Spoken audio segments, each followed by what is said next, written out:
ये कहानी दुनिया के सबसे पुराने शहर बनारस की तंग गलियों से शुरू होती है। कबीर, एक ऐसा लड़का जिसका दुनिया में कोई नहीं था। पिता बचपन में गुजर गए थे। मां ने दूसरों के घरों में बर्तन मांजकर उसे बड़ा किया था। कबीर के पास अगर कुछ था तो वो था उसका तेज दिमाग और उसकी मां के संस्कार। वो दिन में अखबार बांटता और रात को स्ट्रीट लाइट के नीचे पढ़ता। उसी मोहल्ले में रहती थी अनन्या, एक मिडिल क्लास परिवार की लड़की, खूबसूरत, तेज तर्रार और सपने देखने वाली। अनन्या के पिता एक छोटी सी दुकान चलाते थे, लेकिन उनकी कमाई से घर मुश्किल से चलता था। अनन्या का सपना था जज बनना। वो चाहती थी कि दुनिया उसकी कलम के आगे झुके। दोनों की मुलाकात भूखी लाइब्रेरी में हुई। कबीर लॉ की पढ़ाई कर रहा था और अनन्या भी। फर्क बस इतना था कि कबीर के पास फीस भरने के पैसे नहीं थे, इसलिए वो अक्सर क्लास के बाहर खड़ा होकर लेक्चर सुनता था। अनन्या ने एक दिन उसे अपनी नोट्स की कॉपी दी। बस वहीं से दोस्ती का एक ऐसा सिलसिला शुरू हुआ जिसने कबीर की दुनिया बदल दी। कबीर को लगा कि उसे उसका परिवार मिल गया है। अनन्या अक्सर कहती, कबीर, देखना एक दिन हम दोनों इस देश के सबसे बड़े वकील बनेंगे। कबीर मुस्कुरा देता। उसे वकील बनने से ज्यादा दिलचस्पी अनन्या के सपनों को पूरा करने में थी। समय का पहिया घुमा। अनन्या के घर के हालात बिगड़ गए। उसके पिता बीमार पड़ गए। दुकान बंद हो गई। अनन्या की पढ़ाई छूटने की नौबत आ गई। वो रोते हुए कबीर के पास आई। कबीर, सब खत्म हो गया। मुझे पढ़ाई छोड़कर अब नौकरी करनी होगी। मेरा जज बनने का सपना ही रह जाएगा। उस रात कबीर सोया नहीं। उसके पास उसकी मां के देहांत के बाद मिली एक पुश्तैनी जमीन का छोटा सा टुकड़ा था। गांव में वही उसकी आखिरी उम्मीद थी, उसका बुढ़ापे का सहारा था। अगले ही दिन कबीर ने वो जमीन बेच दी और पैसे लाकर अनन्या के हाथों में रख दिए। अनन्या ने पूछा, ये क्या है कबीर? इतने पैसे कहां से आए? कबीर ने झूठ बोल दिया, अरे, एक स्कॉलरशिप मिली है, तुम रखो। तुम जज बनोगी तो समझो मैं बन गया। अनन्या ने रोते हुए उसे गले लगाया था और कहा था, कबीर, मैं तुम्हारा ये एहसान कभी नहीं भूलूंगी। हम शादी करेंगे और मैं दुनिया की हर तुशी तुम्हारे कदमों में रख दूंगी। अनन्या दिल्ली चली गई तैयारी करने। कबीर वही बनारस में रह गया। अनन्या की फीस, उसके रहने का खर्चा, उसकी किताबों का खर्चा, सब कबीर उठाता था। कबीर ने अपनी पढ़ाई छोड़ दी। वो अब एक गैराज में मैकेनिक का काम करने लगा। दिन भर गाड़ियों के नीचे लेटे रहना, हाथों में ग्रीस, कपड़ों पर कालिख। वो हर महीने अपनी कमाई का 80% हिस्सा अन्या को भेज देता और खुद रूखी रोटी खाकर गुजारा करता। वो सोचता, बस कुछ साल और फिर मेरी अनु वापस आएगी। 3 साल बीत गए। अनन्या ने पीसीजे की परीक्षा पास कर ली। वो जज बन गई। कबीर की खुशी का ठिकाना नहीं था। उसने पूरे गैराज में मिठाई बांटी। उसने अपनी सबसे अच्छी शर्ट निकाली, जो थोड़ी पुरानी थी, उसे प्रेस किया और अनन्या से मिलने दिल्ली पहुंचा। लेकिन दिल्ली पहुंचकर उसे जो मिला वो उसकी उम्मीद नहीं थी। अनन्या अब बदल चुकी थी।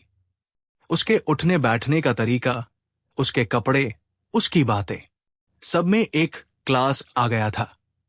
अनन्या ने उसे एक कैफे में बुलाया। कबीर जब अंदर गया तो वेटर ने उसे अजीब नजरों से देखा, क्योंकि उसके जूतों पर ग्रीस लगा था। अनन्या सामने बैठी थी। उसने कबीर को देखकर मुस्कुराहट नहीं दी, बल्कि अपनी नाक सिकोड़ी। कबीर, तुम कम से कम कपड़े तो ढंग के पहन कर आते। यहां मेरे कलीग्स आते रहते हैं। कबीर ने अपनी पुरानी शर्ट को छुपाने की कोशिश की। माफ करना अनु, मैं बस जल्दी में आ गया। बधाई हो, तुम जज साहिबा बन गई। अनन्या ने बिना घुमाए सीधे बात की।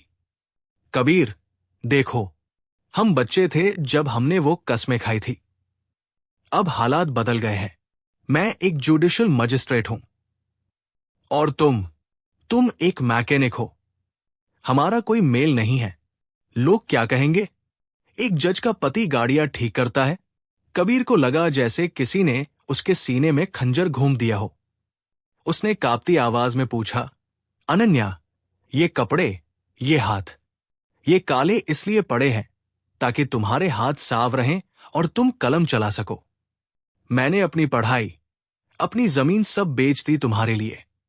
अनन्या ने पर्स से चेक बुक निकाली। उसने एक चेक साइन किया और कबीर की तरफ सरका दिया। मुझे पता था तुम यही कहोगे। ये लो 10 लाख रुपए, तुम्हारे खर्चे और तुम्हारी जमीन की कीमत ब्याज के साथ। अब हमारा हिसाब बराबर। प्लीज मेरी जिंदगी से चले जाओ। मुझे अपने स्टैंडर्ड का कोई चाहिए। कबीर उस चेक को देखता रहा, जिस प्यार के लिए उसने अपना अस्तित्व मिटा दिया। उसकी कीमत आज 10 लाख लगाई गई थी। कबीर ने वो चेक उठाया। अनन्या को लगा वो रख लेगा, लेकिन कबीर ने वेटर को बुलाया, माचिस मांगी और उस चेक को अनन्या की आंखों के सामने जला दिया। उसने जलते हुए चेक को एशट्रे में डाला और खड़ा हुआ। उसकी आंखों में अब आंसू नहीं थे, एक भयानक सन्नाटा था। कबीर ने अनन्या की आंखों में देखकर कहा, अनन्या, तुम कानून की किताबें पढ़कर जज तो बन गई, लेकिन न्याय करना नहीं सीख पाई। तुम कहती हो न कि मैं तुम्हारे स्टैंडर्ड का नहीं हूं। ठीक है, आज मैं जा रहा हूं, लेकिन याद रखना, जिस सीढ़ी पर चढ़कर तुम ऊपर बैठी हो, वो सीधी मैं हूं। और जिस दिन ये सीढ़ी हटेगी, तुम सीधे मुंह गिरोगी। और उस दिन तुम्हें बचाने वाला कोई वकील नहीं मिलेगा। कबीर मुड़ा और कैशे से बाहर निकल गया। बाहर बारिश हो रही थी, लेकिन कबीर को भीगने का होश नहीं था। उस दिन बनारस का वो सीधा साधा लड़का दिल्ली की बारिश में कहीं खो गया। अनन्या को लगा कबीर वापस गांव चला जाएगा, रोएगा, बर्बाद हो जाएगा। उसने कबीर को ब्लॉक कर दिया और अपनी नई चमचमाती जिंदगी में मशगूल हो गई। उसने एक अमीर बिजनेसमैन के बेटे से शादी कर ली, लेकिन कबीर गांव नहीं गया। कबीर के अंदर अब बदले की आग नहीं थी, बल्कि खुद को साबित करने की जिद्द थी। उसे याद आया कि वह भी कभी लॉ का स्टूडेंट था। उसने दिल्ली में ही एक छोटे से कमरे में शरण ली। दिन में 14 घंटे वेटर की नौकरी करता और रात को 6 घंटे पढ़ाई। उसने अपनी अधूरी लॉ की पढ़ाई पूरी की। 5 साल, 8 साल, 10 साल बीत गए। अनन्या अब हाई कोर्ट की जज बनने की रेस में थी। उसका पति एक बड़ा बिल्डर था। सब कुछ परफेक्ट था। लेकिन कबीर कहाँ था? किसी को नहीं पता था। लेकिन दिल्ली के कोर्ट रूम्स में एक नए नाम की गूंज थी, एडवोकेट केके। एडवोकेट केके। सुना था कि केके वो केस लेता है जिसे कोई नहीं जीत सकता। सुना था कि वो कभी हारता नहीं। वो चेहरा नहीं दिखाता, मीडिया से दूर रहता है, लेकिन उसकी दलीलें सरकार तक को हिला देती है। इधर अनन्या की जिंदगी में तूफान आने वाला था। उसके पति ने एक बहुत बड़ा पुल, ब्रिज बनाया था, जो उद्घाटन के 6 महीने बाद ही गिर गया। उस हादसे में 50 लोग मारे गए। जांच बैठी। अनन्या के पति ने खुद को बचाने के लिए सारे दस्तावेजों पर अनन्या के फर्जी साइन दिखा दिए और खुद देश छोड़कर भाग गया। अनन्या फंस गई। उस पर आरोप लगा कि उसने अपने पद का दुरुपयोग करके उस पुल का टेंडर पास करवाया था। मीडिया ने उसे खूनी जज घोषित कर दिया। उसे सस्पेंड कर दिया गया। पुलिस ने उसे गिरफ्तार कर लिया। अनन्या जेल में थी। उसके अपने दोस्तों, रिश्तेदारों और यहां तक कि जिन वकीलों को वो जानती थी, सबने उसका केस लड़ने से मना कर दिया। सबको पता था कि मामला साफ है, सबूत उसके खिलाफ थे। मीडिया ट्रायल हो चुका था। कोई भी हारते हुए केस में हाथ नहीं डालना चाहता था। अनन्या का घमंड चूर चूर हो चुका था। वो बैरक के कोने में बैठकर रोती रहती। उसे आज कबीर की याद आ रही थी। अगर कबीर होता तो शायद दुनिया से लड़ जाता मेरे लिए। सुनवाई का दिन आया। कोर्ट खचाखच भरा था। सरकारी वकील बहुत आक्रामक थे। जज ने पूछा, आरोपी अनन्या की तरफ से वकील कौन है? सन्नाटा छा गया। अनन्या कटघरे में खड़ी रो रही थी। उसने जज से कहा, माय लॉर्ड, मेरा कोई वकील नहीं है, मुझे लीगल एड, सरकारी वकील दे दिया जाए। तभी कोर्ट का दरवाजा खुला। काले कोट में एक लंबा साया अंदर आया। उसकी चाल में चीते जैसी फुर्ती और चेहरे पर शेर जैसा तेज था। उसने चश्मा ठीक किया और भारी आवाज में कहा, योर ऑनर, मिसेज अनन्या का केस मैं लड़ूंगा। पूरे कोर्ट में खुसर फुसर शुरू हो गई। अरे, ये तो के है, देश का सबसे बड़ा क्रिमिनल लॉयर। ये इस हारी हुई बाजी को क्यों खेल रहा है? अनन्या ने उस वकील को देखा। दाढ़ी बढ़ी हुई थी, बालों में सफेदी आ गई थी, चेहरे पर मैच्योरिटी थी। उसने उसे नहीं पहचाना। 12 साल बहुत लंबा समय होता है। सरकारी वकील ने मजाक उड़ाया, मिस्टर के, आप अपना रिकॉर्ड नराब करने आए हैं, सारे सबूत इनके खिलाफ है। के ने मुड़कर अनन्या को देखा। उस एक पल की नजर में अनन्या को कुछ जाना पहचाना लगा। के ने धीमे से कहा, घबराइए मत मैम, जब तक मैं यहां खड़ा हूं आपको खरोंच नहीं आएगी। केस शुरू हुआ। के ने सबूतों की धज्जियां उड़ा दी। उसने साबित किया कि साइन जाली थे। उसने उस बैंक मैनेजर को गवाह के तौर पर पेश किया जिसे अनन्या के पति ने घूस दी थी। के की हर दलील एक हथौड़े की तरह थी।